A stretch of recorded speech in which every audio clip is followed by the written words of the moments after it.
Welcome to மாயா பஜார். இன்றைக்கு நாம் பார்க்கும் ரெசிபி கோதுமை அல்வா.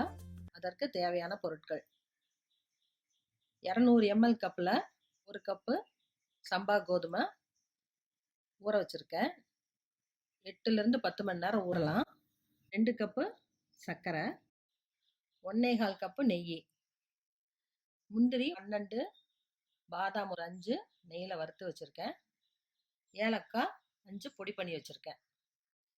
கோதுமையை மிக்சியில் போட்டு நல்லா நைஸாக அரைச்சிடணும், தண்ணி ஊற்றாமல். இப்போ 1 டம்ளர் தண்ணி ஊற்றி இவ்வளோ நைஸாக அரைச்சி வச்சுருக்கேன். நிறையாவே தண்ணி ஊற்றலாம். இப்போ இதில் வடிச்சிடலாம். அப்புறம் தெளிய விட்டு பாலை மட்டும் கொஞ்சம் எடுத்துக்கலாம். பாலோட கொஞ்சம் தண்ணியும் சேர்த்து எடுத்துக்கணும். கோதுமையை புழிஞ்சு எடுத்துட்டேன்.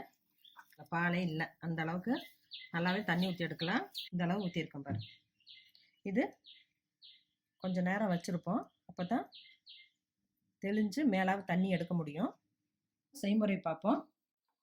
முதல்ல அல்வாவுக்கு நம்ம கலர் கேரமல் பண்ணி அதை சேர்த்திக்க போகிறோம்.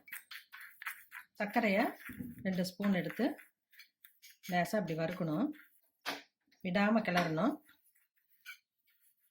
தேன் கலரில் மாறுறப்ப ஆஃப் பண்ணி தண்ணி ஊற்றிடணும்.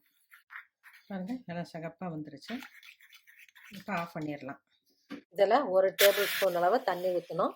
அல்வாவுக்கு போட வேண்டிய கலர் கிடச்சிருச்சு. கடாய் வச்சு சர்க்கரை போட்டிருக்கேன். தண்ணி இது முதக்கறவை ஊற்றணும், அதுதான் கணக்கு. 1.5 டம்ளர் பிடிக்கும். இப்போ அப்படியே கிளறுவோம். ஒரு கம்பி பதம் வந்திருக்கு, ரொம்ப தேவையில்லை. அதுக்கு ஒரு பதம் வந்தால் போதும். தண்ணியை மேலாக எடுத்து வச்சுருக்கேன். இவ்வளோ தண்ணி எடுத்துருக்கேன் பாரு. இதை நம்ம ஊற்றிடலாம்.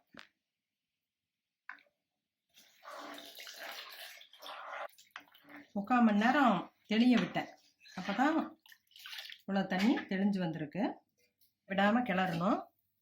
கேரமல் பண்ணி வச்சுருக்கிறத ஊற்றிடலாம்.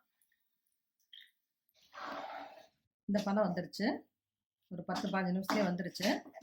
இப்போ நெய் கொஞ்சம் ஆட் பண்ணலாம். இது போனால் 2-3 தடவை நெய் ஊற்றி கிளறணும். கொஞ்சம் நெய் ஊற்றிருக்கேன். இதை கொஞ்சம் நேரம் கிளறுவோம். இப்போ மறுபடியும் நெய் விட்டுருக்கேன். இதையும் விடாமல் கிளறுவோம். இப்போ கெட்டி ஆயிடுச்சு. முந்திரி, பாதாம், ஏலக்காய் எல்லாம் சேர்த்து ஒரு கிளறுவோம். இப்போ பாருங்கள், ஒட்டாமல் வருது. இந்த பாத்திரம்லாம் எடுத்துடலாம். ஸ்டவ் ஆஃப் பண்ணிடுறேன். பவுலில் போட்டுடலாம். ஒட்டாமல் வருது பாருங்கள். ஸ்வீட்னா எல்லாருக்கும் பிடிக்கும். கோதுமை அல்வா வீட்டில் செய்யறது இன்னும் ரிச்சாக இருக்கும். சம்பா கோதுமை அல்வா ரெடி ஆயிடுச்சு.